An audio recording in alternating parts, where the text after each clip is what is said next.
हरिओम तत्सत। ज्ञान भक्ति चैनल में आपका स्वागत है। इस चैनल में हम ज्ञान भक्ति और सनातन धर्म का प्रसाद ग्रहण करते हैं। यदि आपने हमारे चैनल को अभी सब्सक्राइब नहीं किया है तो कृपया कर लीजिए। धन्यवाद।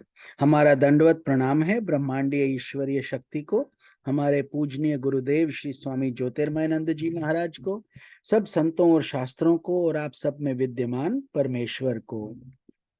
आज के सत्संग में हम गीता प्रेस गोरखपुर द्वारा प्रकाशित पद्म पुराण के सृष्टि खंड का श्रवण करेंगे। आज का अध्याय है ब्राह्मणों के जीविका उपयोगी कर्म, उनका महत्व, गौओं की महिमा और गोदान का फल। उत्तम ब्राह्मण आपत्ति काल में वैश्य वृत्ति से व्यापार एवं खेती आदि से भी जीविका चला सकता है, परंतु उसे चाहिए कि वह दूसरों के द्वारा खेती और व्यापार का काम करवाए, स्वयं ब्राह्मणोचित कर्म का त्याग न करे। वैश्य वृत्ति का आश्रय लेकर यदि ब्राह्मण झूठ बोले या किसी वस्तु की बहुत बढ़ा चढ़ाकर प्रशंसा करे तो लोगों को ठगने के कारण वे दुर्गति को प्राप्त होता है। भीगे हुए द्रव्य के व्यापार से बचा रहकर ब्राह्मण कल्याण का भागी होता है। तौल में भी कभी असत्यपूर्ण बर्ताव नहीं करना चाहिए, क्योंकि तुला धर्म पर ही प्रतिष्ठित है। जो तराजू पर तोलते समय छल करता है वह नरक में पड़ जाता है। जो द्रव्य तराजू पर चढ़ाए बिना ही बेचा जाता है उसमें भी झूठ कपट का त्याग कर देना चाहिए।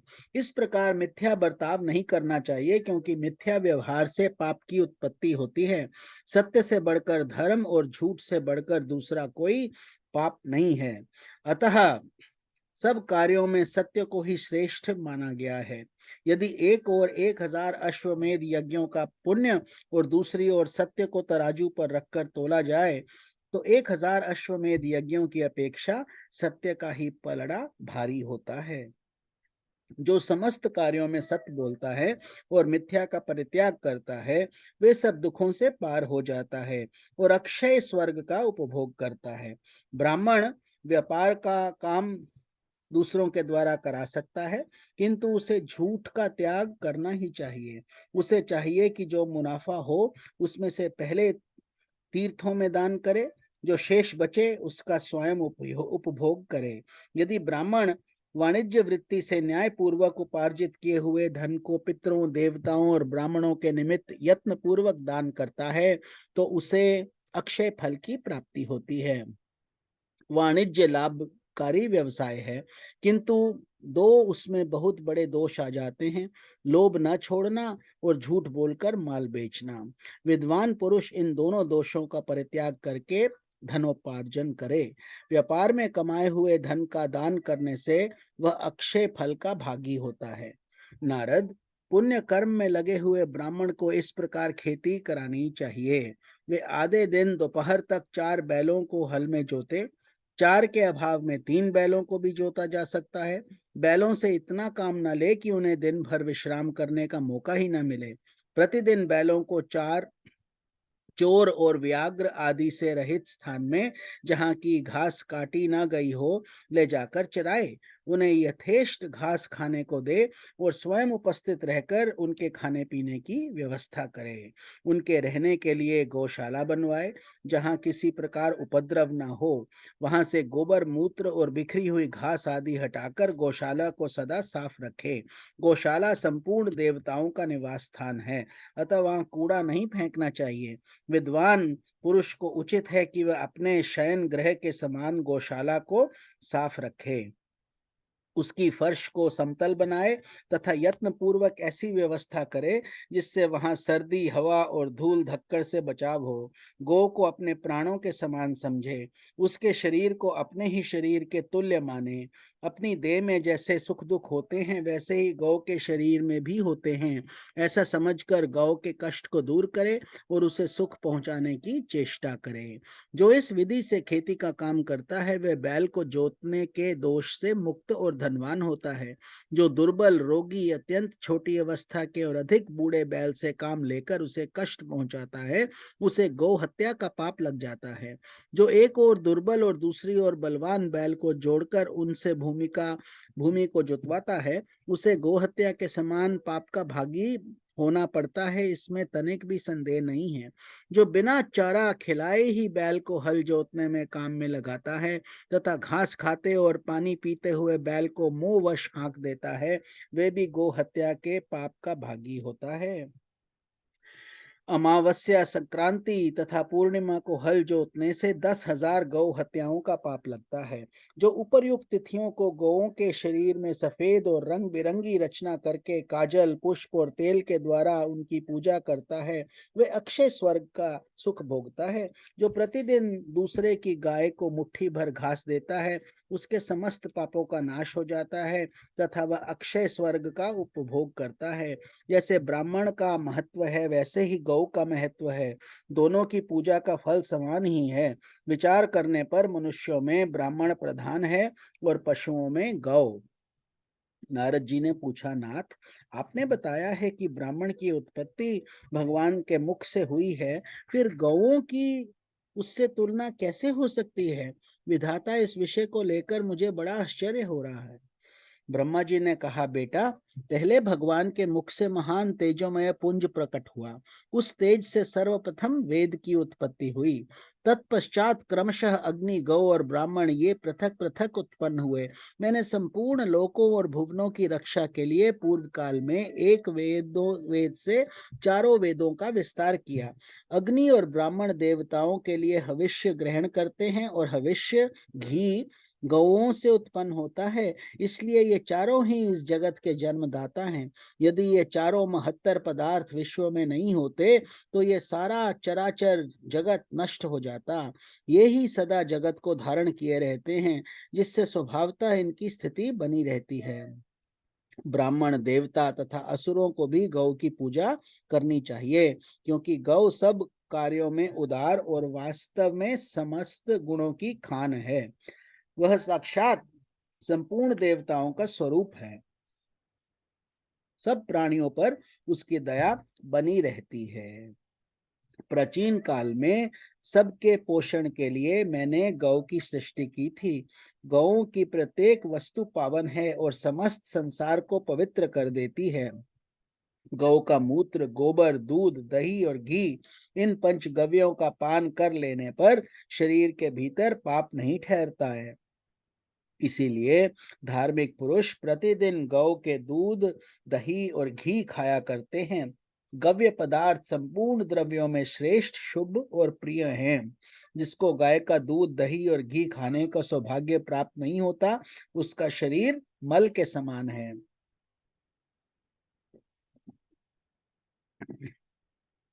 अन्न आदि 5 रात्रि तक, दूध 7 रात्रि तक, दही 20 रात्रि तक और घी 1 मास तक शरीर में अपना प्रभाव रखता है। जो लगातार 1 मास तक बिना गव्य का भोजन करता है, उस मनुष्य के भोजन में प्रेतों का भाग मिलता है। इसलिए प्रत्येक युग में सब कार्यों के लिए एकमात्र गौ ही प्रशस्त मानी गई है। गौ सदा और सब समय धर्म, अर्थ, काम और मोक्ष, ये चारों पुरुषार्थ प्रदान करने वाली है। जो गौ की एक बार प्रदक्षिणा करके उसे प्रणाम करता है, वे सब पापों से मुक्त होकर अक्षय स्वर्ग का सुख भोगता है। जैसे देवताओं के आचार्य बृहस्पति जी वंदनीय हैं, जिस प्रकार भगवान लक्ष्मीपति सबके पूज्य हैं, उसी प्रकार गौ भी वंदनीय और पूजनीय है। जो मनुष्य प्रातः काल उठकर गौ और उसके घी का स्पर्श करता है, वह सब पापों से मुक्त हो जाता है। गौएं दूध और घी प्रदान करने वाली हैं। वे घृत की उत्पत्ति स्थान और घी की उत्पत्ति में कारण हैं। वे घी की नदियां हैं, उनसे घी की भंवरें उठती हैं। ऐसी गौएं सदा मेरे घर पर मौजूद रहें। घी मेरे संपूर्ण शरीर और मन में स्थित हो। गौएं सदा मेरे आगे रहें, वे ही मेरे पीछे रहें। मेरे सब अंगों का गौओं को स्पर्श प्राप्त हो। मैं गौओं के बीच में निवास करूं। इस मंत्र को प्रतिदिन संध्या और सवेरे के समय शुद्ध भाव से आचमन करके जपना चाहिए। ऐसा करने से उनके सब पापों का क्षय हो जाता है तथा वह स्वर्ग लोक में पूजित होता है। जैसे गौ आदरणीय है, जैसे ब्राह्मण हैं वैसे भगवान श्री विष्णु। जैसे श्री भगवान विष्णु वैसे ही श्री गंगा जी भी हैं। ये सभी धर्म के साक्षात स्वरूप माने गए हैं। गौएं मनुष्यों की बंधु हैं और मनुष्य गौओं के बंधु हैं। जिस घर में गौ नहीं है वे बंधु रहित गृह है।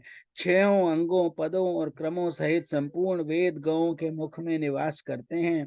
उनके सींगों में भगवान श्री शंकर और श्री विष्णु सदा विराजमान रहते हैं। गौओं के उदर में कार्तिकेय, मस्तक में ब्रह्मा, ललाट में महादेव जी, सींगों में अग्रभाग में इंद्र, दोनों कानों में अश्विनी कुमार, नेत्रों में चंद्रमा और सूर्य, दांतों में गरुड़, जिह्वा में सरस्वती देवी, अपान गुदा में संपूर्ण तीर्थ, मूत्र स्थान में गंगा जी, रोमकूपों में ऋषि, मुख और पृष्ठ भाग में यमराज, दक्षिण पार्श्व में वरुण और कुबेर, वाम पार्श्व में तेजस्वी और महाबली यक्ष, मुख के भीतर गंधर्व, नासिका के अग्रभाग में सर्प, खुरों के पिछले भाग में अप्सराएं, गोबर में लक्ष्मी, गोमूत्र में पार्वती, चरणों के अग्रभाग में आकाशचारी देवता, रंभाने की आवाज में प्रजापति और थनों में भरे हुए चारों समुद्र निवास करते हैं। जो प्रतिदिन स्नान करके गौ का स्पर्श करता है वह मनुष्य सब प्रकार के स्थूल पापों से भी मुक्त हो जाता है। जो गौ के खुर से उड़ी हुई धूल को सिर पर धारण करता है वह मानव तीर्थ के जल में स्नान कर लेता है और सब पापों से छुटकारा पा जाता है। नारद जी ने पूछा, गुरु श्रेष्ठ, परमेष्ठिन, विभिन्न रंगों की गौओं में किसके दान से क्या फल होता है, इसका तत्व बतलाइए। ब्रह्मा जी बोले, बेटा, ब्राह्मण को श्वेत गौ का दान करके मनुष्य ऐश्वर्यशाली होता है, सदा महल में निवास करता है तथा भोग सामग्रियों से संपन्न होकर सुख समृद्धि से भरा पूरा रहता है। धुएं के समान रंग वाली गौ स्वर्ग प्रदान करने वाली तथा भयंकर संसार में पापों से छुटकारा दिलाने वाली है। कपिला गौ का दान अक्षय फल प्रदान करने वाला है। कृष्णा गौ का दान लेकर मनुष्य कभी कष्ट में नहीं पड़ता। भूरे रंग की गौ संसार में दुर्लभ है। गौर वर्ण की धेनु समूचे कुल को आनंद प्रदान करने वाली होती है। लाल नेत्रों वाली गौ रूप की इच्छा रखने वाले पुरुष को रूप प्रदान करती है। नीली गौ धनाभिलाषी पुरुष की कामना पूर्ण करती है। एक ही कपिला गौ का दान करके मनुष्य सारे पापों से मुक्त हो जाता है। बचपन, जवानी और बुढ़ापे में जो पाप किया गया है, क्रिया से, वचन से तथा मन से भी जो पाप बन गए हैं, उन सब का कपिला गौ के दान से क्षय हो जाता है और दाता पुरुष विष्णु रूप होकर वैकुंठ में निवास करता है। जो 10 गायें दान करता है तथा जो भार ढोने में समर्थ एक ही बैल दान करता है, उन दोनों का फल ब्रह्मा जी ने समान ही बतलाया है। जो पुत्र पितरों के उद्देश्य से सांड छोड़ता है उसके पितर अपनी इच्छा के अनुसार विष्णु लोक में सम्मानित होते हैं। छोड़े हुए सांड या दान की हुई गौएं जितने रोए होते हैं उतने हजार वर्षों तक मनुष्य स्वर्ग में सुख भोगते हैं। छोड़ा हुआ सांड अपनी पूंछ से जो जल फेंकता है वे 1000 वर्षों तक पितरों के लिए तृप्तिदायक होता है। वे अपने खुर से जितनी भूमि खोदता है, जितने ढेले और कीचड़ उछालता है, वे सब लाख गुने होकर पितरों के लिए स्वधा रूप हो जाते हैं। यदि पिता के जीते जी माता की मृत्यु हो जाए तो उसकी स्वर्ग प्राप्ति के लिए चंदन चर्चित धेनु की का गाय दान करना चाहिए। ऐसा करने से दाता पितरों के ऋण से मुक्त हो जाता है तथा भगवान श्री विष्णु की भांति पूजित होकर अक्षय स्वर्ग को प्राप्त करता है। सब प्रकार के शुभ लक्षणों से युक्त प्रतिवर्ष बच्चा देने वाली नई दुधार गाय पृथ्वी के समान मानी गई है। उसके दान से भूमि दान के समान फल होता है। उसे दान करने वाला मनुष्य इंद्र के तुल्य होता है और अपनी 100 पीढ़ियों का उद्धार कर देता है। जो गौ का हरण करके उसके बछड़े की मृत्यु का कारण बनता है वह महाप्रलय पर्यंत कीड़ों से भरे हुए कुएं में पड़ा रहता है। गौओं का वध करके मनुष्य अपने पितरों के साथ घोर रौरव नरक में पड़ता है तथा उतने ही समय तक अपने पाप का दंड भोगता रहता है। जो इस पवित्र कथा को एक बार भी दूसरों को सुनाता है उसके सब पापों का नाश हो जाता है तथा वह देवताओं के साथ आनंद का उपभोग करता है। जो इस परम पुण्यमय प्रसंग का श्रवण करता है वे 7 जन्मों के पापों से तत्काल मुक्त हो जाता है। ओम नमो भगवते वासुदेवाय। हरिओम तत्सत।